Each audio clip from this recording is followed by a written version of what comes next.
Welcome back to Keto Journey with Mike. I'm Mike, Reformed Fat Man. Pay no attention to the lady behind the curtain. It's okay.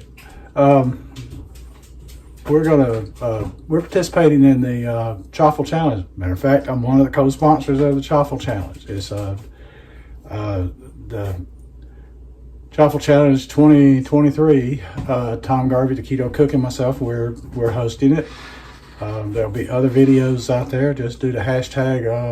I'll put the hashtag in here to make sure I get it right. I think it's Chaffle Challenge 2023, but I'll put it in here so you can search that and find the others. Well, for this chaffle, we're gonna make rye chaffle, and from that we're gonna make a pastrami on rye. So stay tuned. Let's see how it turns out.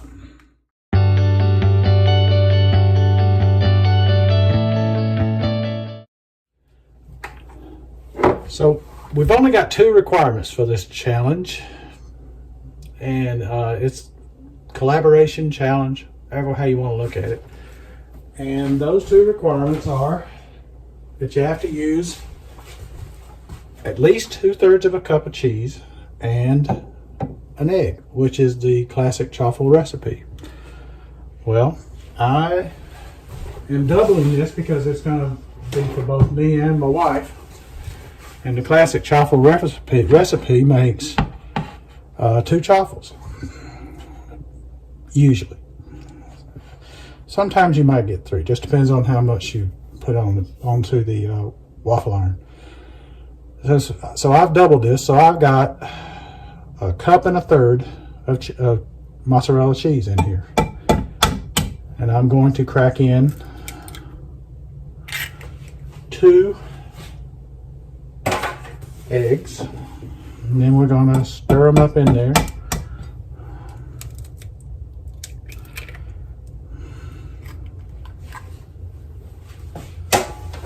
Real good with a fork.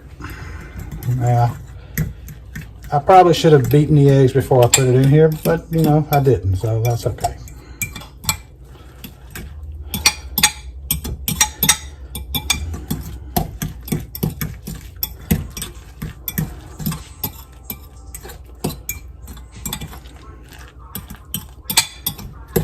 So, got that pretty well incorporated there. And now I'm going to add a little Mikey mix in there.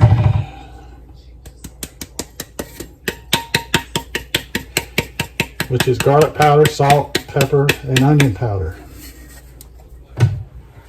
So that's in there. Now, for what's going to make it rye. Caraway seeds. I'm going to mix them in there. Well, would have helped if I had already taken this little protective cover off of here, but since I didn't, we're going to do it right now. But I got to get a knife to do it with.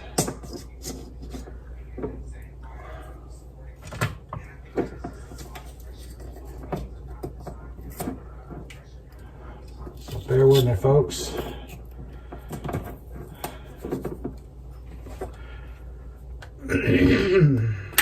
I'm going to give this a good shake of some seeds in there.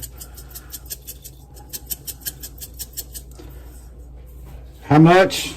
Well, you know, it depends on what you want. So, give this a good mix in there.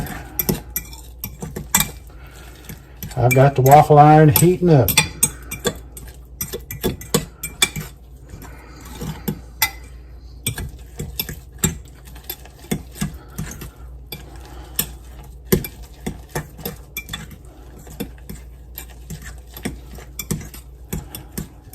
And I'd say we have got that properly incorporated there. So, that is taken care of. Now let me put you over here with the waffle iron and we'll go to that part of it. Okay, when you're making a chaffle, it always helps if you put a little bit of cheese onto the surface of the waffle iron. It'll help just to kind of make it more better.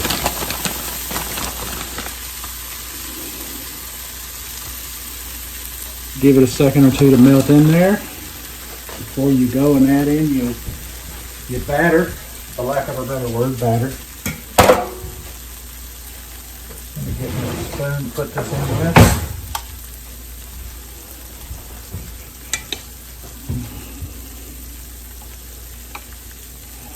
Now I've got this on a paper plate because sometimes even when you think you've not put too much in, you've put too much in and it will ooze. And you don't want it oozing. Now I'm using the big one here, and I've got the smaller ones, but I'm going to use the big one for this because it just seems to me it'll work better for what I'm doing. So that's what I'm doing. It's not a Belgian waffle maker. This is by Dash. So look there. I actually had a little bit left over, so just a tad left. Not a lot. Hopefully you can see that. Alrighty, now we're going to put a little more on here. I got a feeling that's going to ooze a little. A little more cheese on top. Spread around good.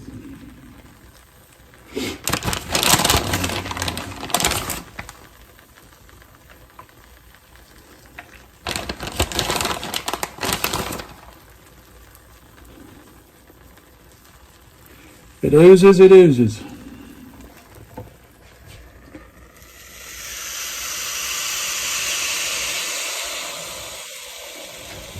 We ain't gonna cry over spilt ooze. So now you just let it cook, and it will, when the steam diminishes to where it's next to nothing, she's done, and you're ready to take her off. You can at least check her, but I urge you, do not be tempted to lift this up while it is steaming like this, because you will end up seeing a mess, and you may end up with a mess at the end. Let it do its thing, and then it will tell you when it's time. As you can see, the steam has diminished greatly, but it's still not enough. And usually total cooking time is about 3 to 4.5 minutes. It just depends on the waffle iron. We'll see how long it takes. But it takes what it takes. But it's pretty quick actually. So it's almost to that point where it's ready to look at. Just a little bit longer. The steam has diminished enough to where we can take a look now. Excuse me. It's looking good. Looking real good. All right. I think we might be done. And I believe we are. So we're going to carefully lift these out of here without burning ourselves. And place it on a cooling rack. And I'm going to use the rest of this mixture. I know it's going on to this thing here, but what the heck. I'm just going to put it on one part of it and see what happens here. Maybe I can get enough to make one sandwich out of it.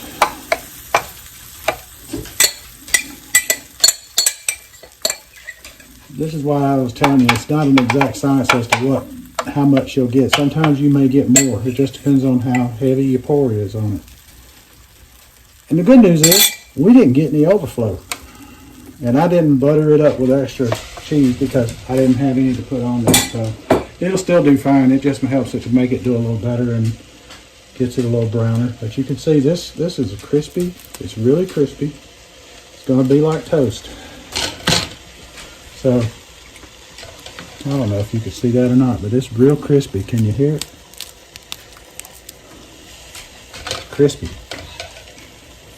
So, now I'm going to construct my sandwich.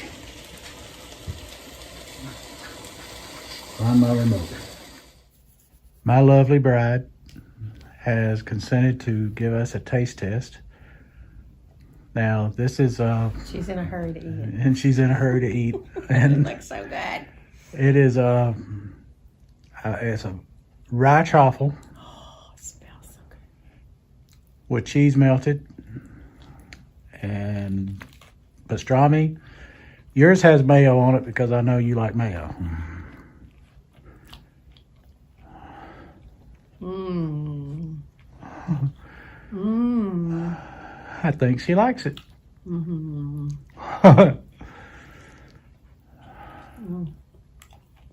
Delicious. I know a classic one. I put mustard on mine, and so. Yeah, I don't do mustard. I know you don't do mustard, so. This is so alrighty. Good. And you're looking. All right. Thank you, dear. Thank you. Okay, folks. This is Mike again. I just finished eating mine, and I got to tell you, this tastes so much like rye bread. It's not even funny. You know it's not bread, but you get that rye flavor. It's just wonderful. I highly suggest if you're on keto and you're missing doing rye, or you just want to cut down your carbs, try this because it is amazing how much this will remind you of eating rye bread. I think I'll make a Reuben out of some and see how that turns out. Use a pastrami Reuben, not a corned beef because I've got pastrami still. So I appreciate you tuning in. This is Mike Keterific Journey saying, let's be careful out there.